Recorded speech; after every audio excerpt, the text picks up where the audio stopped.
Welcome back. Welcome. Right now, we'll be taking the first course that we titled Entrepreneurial Mindset. So what is mindset? I want to keep it simple before we really dive into it. Mindset is the beginning of everything in life. Mindset is that thing that makes you to act the way you do. Mindset is that your belief system. Mindset is that thing that controls you. When I see somebody speak, I can really predict the mindset of the person. Even the Bible says that out of the abundance of the heart, the mouth speaks. It's still talking about your mindset. So, number one, mindset is a way of thinking. It's the way you think. It's the way you pattern your thoughts. It's a way of thinking. Number two, your mindset is a mental inclination, tendency, or habit. Something you've really mastered yourself. Something that you've programmed yourself. So it's a mental inclination, tendency, or your habit. So in a word, a mental inclination or disposition or a frame of your mind. So your mindset is also your collection of thoughts, your collection of beliefs that shape your thoughts habits. Is the collection of thoughts and beliefs that shapes your thoughts habits. And your thoughts habits affect how you think. Your thoughts habits affect how you think. The way you program, the way you think affects your thoughts.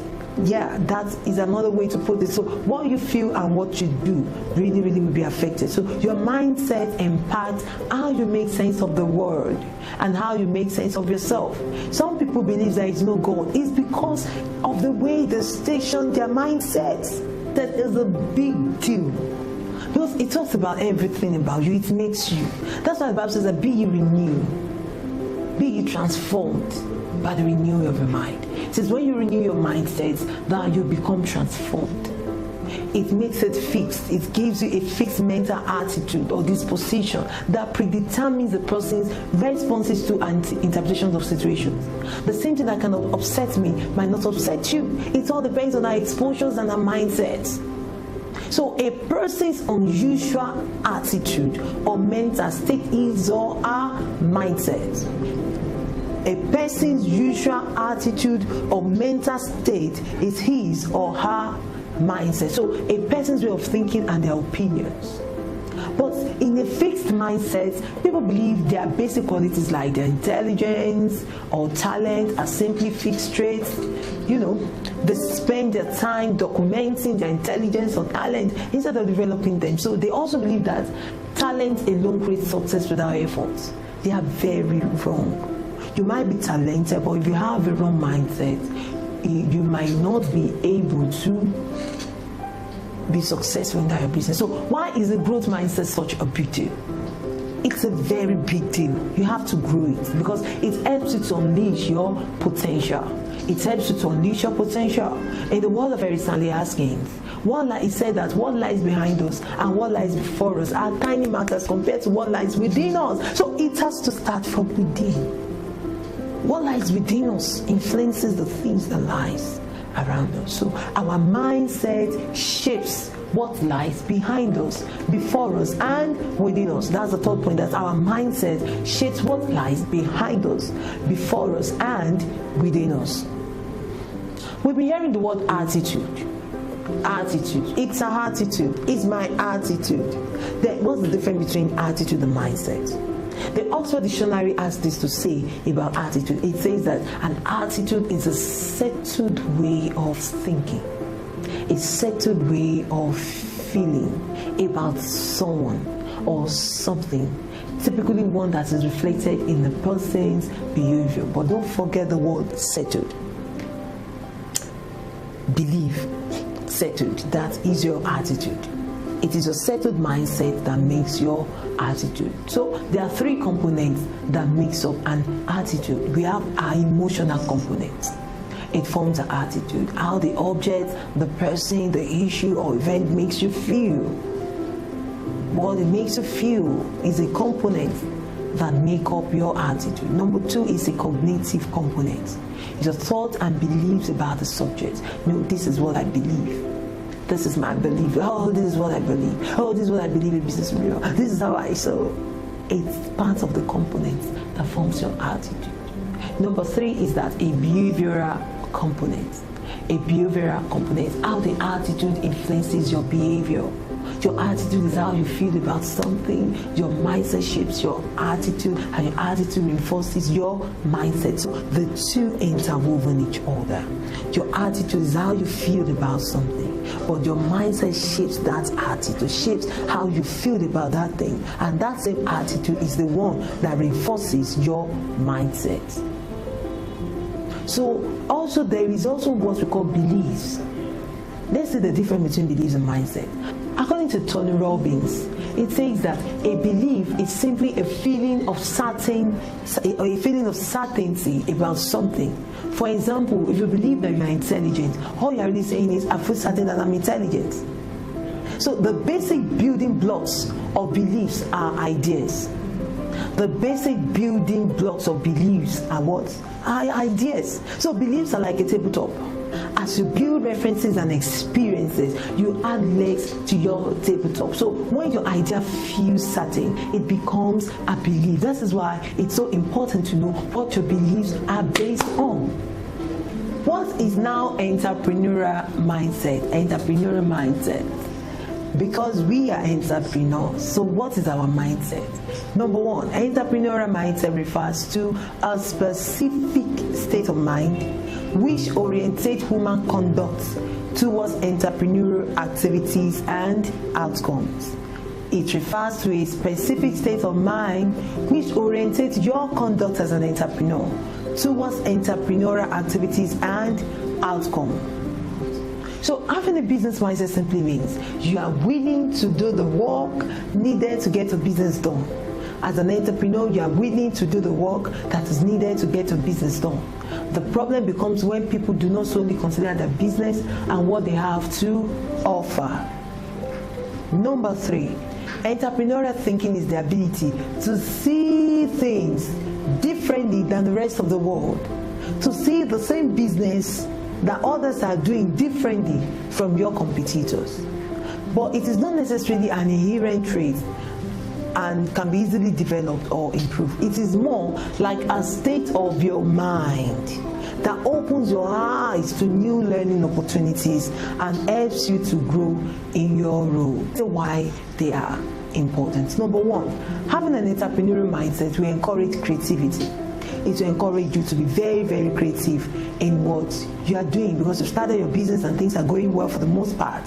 So to find creative solutions, even if it might mean more work, will help your business greatly in the long run. So you just have to be creative in your business when you have that entrepreneurial mindset. So number 2 is being willing to take risk and accept failure. Your ability to take risk and accept failure is a very unique skill that is not relevant solely in the business world.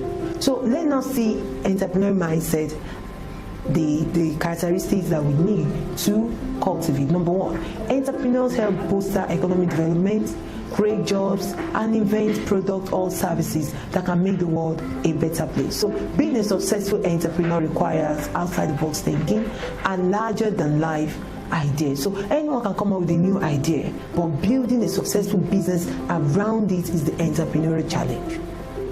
So the entrepreneurial mindset is unique in that one must be creative, one must be communicative, one must be highly motivated to succeed and yet open to risk and failure. So it is not a big deal alone that paves the path for ultimate entrepreneurial success. Oftentimes the success or failure of a business comes down to the characteristics of the entrepreneur themselves. So it takes a unique aggregate of characteristics to meld one big idea into a fully functional, thriving business. So is there a certain amalgam of skills and trade which allows some entrepreneurs to become widely successful? You need to adopt it. Suffice it to say that there is no magical formula to succeed in business. However, there are certain characteristics which all aspiring entrepreneurs should cultivate to dramatically boost their own odds for success. An entrepreneurial mindset, if you will, may mark the difference between a lucrative business and one which shutters the doors before the first year is over. So What are these all important characteristics? Number one is a positive mental attitude. A positive mental attitude. A positive attitude and outlook is a must for successful entrepreneur. The mindset of the head of the company sets the tone for the rest of the company and influences corporate culture. So negative thoughts undermine forward motion and the progress of the company. So not to mention the management ability to lead staff and motivate employees. So part of what gives entrepreneur the fortitude to weather the business downturn is positivity. So when everything seems to be going against you, remember that the airplane takes off against the wind, not with the wind. So you just have to stay positive on your business. So cultivating a positive attitude is not about sticking your head in the sand and ignoring things that could go wrong, but about learning how to mentally reframe your response. There is no point in wallowing in mistakes. So one way to change your outlook is to look at negative pain point and ask, how can I actively correct this? By exploring your reactions and respond to a perceived problem, you'll soon learn to cultivate a positive approach to change, because positive people look to challenges as a way to improve and learn. So you should try to focus on this skill. So when you are the boss, a positive attitude influences others in a similarly positive way. Research indicates that happy employees are better overall workers. Yes, psychologically research has made a correlation between higher productivity and positive work environment. Moreover, positive work environments have been linked to higher business profits, fewer sick days, and higher staff retention rates. So because of this, part of relinquishing negativities is realizing that your own negative thoughts as a company leader waste energy, time, and money. You just have to be positive. So being positive is something which, like all life skills, can be learned. Becoming an entrepreneur is not for the faint-hearted. It's not for the weak. The long hour and erratic demand of heading up your own company can negatively impact both your personal life and your mental health. So because of this, one of the easiest ways to cultivate a positive attitude is to focus on the things that you can absolutely control. You can control your diet, amount of sleep, and ability to exercise. Each of these factors will help you stay focused, healthy, and positive. So where to find the time to make time for yourself is when you are walking around the clock. Research has shown that even one 10-minute walk each day can boost your mood and reduce rates of negative thoughts. Number 2 is what I call a creative mindset. A creative mindset. Never heard the adage that says creativity is the mother of invention. That is exactly what it means. Being trained in the world of entrepreneurship, when we talk of creativity, there are some names that when it comes to mind, we remember their products, or when we name their product, their names comes to mind. For instance, when you think of Steve Jobs, what comes to your mind is iPhone. When you hear light bulb, the name that comes to your mind is Edison. And when you now hear the name of airplane, those that designed it, what comes to your mind is the Wright brothers. So each of these groundbreaking inventions would not have come to fruition if they were not healthy enough to have a creative mindset, a creative gumption. So even if you are in a creative industry, creativity is needed for entrepreneurial success. The mind of an entrepreneur is always looking for novel ideas and innovation. So the basic life cycle of any entrepreneurial product stems from the conception of an idea, followed by turning that idea into a viable product or services. So creativity is just connecting things. When you get to express creativity each and every day, you get to try out creative tactics to better your business and make changes. So even if you're not in a creative field per se, working out ways to optimize the business operation is a creative act. So when you're heading up your own company, you can apply creative thinking to your sales, to your public relations, to hiring, to technology, and the list is very endless. So number 3 is persuasive communication ability. Persuasive communication ability. Persuasive communication ability talks about the best entrepreneurs. What makes them best is that ability to persuade individuals. So the power of persuasion can help you to negotiate. The power of persuasion can close the sale for you. The power of persuasion can score a lower price on your inventory. The power of persuasion is the deal thing. So, not to mention, persuasive people tend to be inspiring leaders. Ergo, they tend to be stellar bosses. So, if you will persuade, you must appeal to interest rather than intellect. If you will persuade, you must appeal to interest rather than what?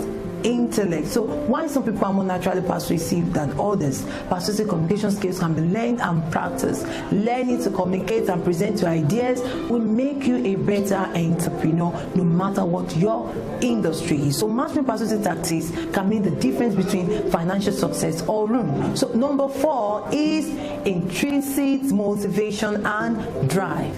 Intrinsic motivation and drive.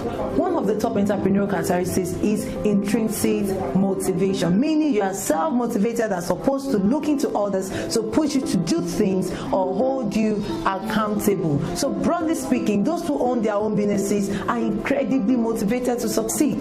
They've poured blood, they've poured sweat, they've poured their tears, they've poured their energy into their company and may have literally mortgaged their future to first open their businesses doors. So having a lot at stake personally fuels the motivation and drive. So the secret of change is to focus all your energy not on fighting the old but on building the new. So successful entrepreneurs know that staying motivated is the key to running a successful business. Keep the focus on the end game, the big picture. So where is your company headed? What plans do you have in the future to grow and expand? How will your company fit into its respective industry in the future? So expert says that formulating long-range goals and plans keep the motivational fires burning, which is the truth. So speaking of goal setting, experts also advise that goal setting is another way to keep your motivational wheels turning. So the key to using goals for motivation is to set high quality goals.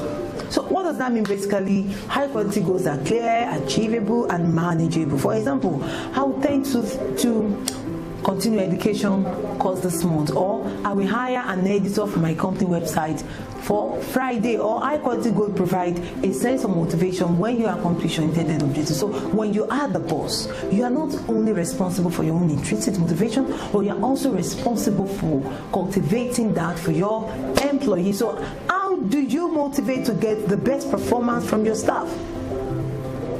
You need to keep them motivated, and you also need to be motivated. So number 5 is tenacity and an ability to learn from failure. Tenacity and an ability to learn from failure. When you're starting a business, you hope that your business will be a wide success. It's true that success is wonderful, but failure is where growth and change happen. The key to learning from failure is to actually learn and embrace your mistakes so they make you better, not break you. Every failure is a step to success. So don't be afraid to fail, because when you do, you'll be in good company. The richest business owners, most decorated sports stars, and well-known artists have all failed at one time or another. So in their path to riches and fame. So it's just a road. It's part of the road blocking. You. So everyone is human, therefore imperfect. So do not expect yourself to be perfect in the pursuit of a business dream. It is by definition impossible. So how can you cultivate tenacity? How can you cultivate it and embrace growth from failure in business? Number 1 is don't be ashamed of your setback. Don't attach judgment or blame when you fail. Business failure should make you feel. Business failure should not make you feel ashamed or embarrassed. No, do your best to remove the emotions from mistakes you make as an entrepreneur, so that you can logically explore how to better yourself and your company. So turn off the negativity self-talk and learn to say, now I know better for next time instead. So number 2 is you use tough times to learn from adversity. Use your tough times to learn from adversity. Let times of adversity lead you to strength. Failure can be your best chance to learn how to do something right. So as a startup new business owner and entrepreneur, you are going to face many first clients, first business leads, first employee hire. Some of these first are bound to not work out.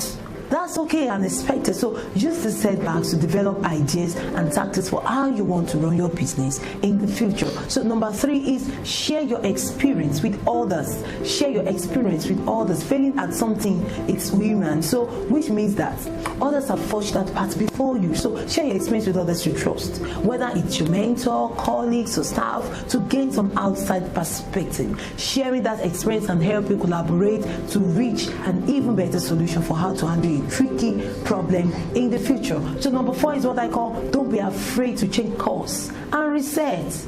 Don't be afraid to change course and reset. Even the best laid plans will sometimes go awry. That's the nature of life, as well as business. There will come a time when you may realize that something simply is not working. You may have to adjust your plan, course, reset, and start all over. So don't be afraid to change course and reset. Okay. Number 5, and not the least, is what I call never give up. Never give up, never give up, never give up. So one of the most important keys to success in entrepreneurship is that successful entrepreneurs do not give up. They encounter failure, they encounter difficulties, they encounter challenges, they encounter wastages, they encounter so lot that would have made them to fold out of business, but they never give up. Perseverance will get you through the tough times. Be tenacious about working towards your dreams. With determination and grit, you will achieve them. It just may not be overnight. We all know it may not be overnight. So conclusively, starting up your own business and run your own company may the most exciting. So it's rewarding, it's positive things you've ever done. So it may also be fraught with challenges, self-doubt and worry. That's normal. Learning how to embrace the entrepreneurial mindset and cultivate key characteristics linked to success will help you build a thriving business. So be transformed by the renewal of your mind and be positive. And this comes to the end of the class. Please stay tuned for course 2, which is generating business ideas. Thank you. I will be right back.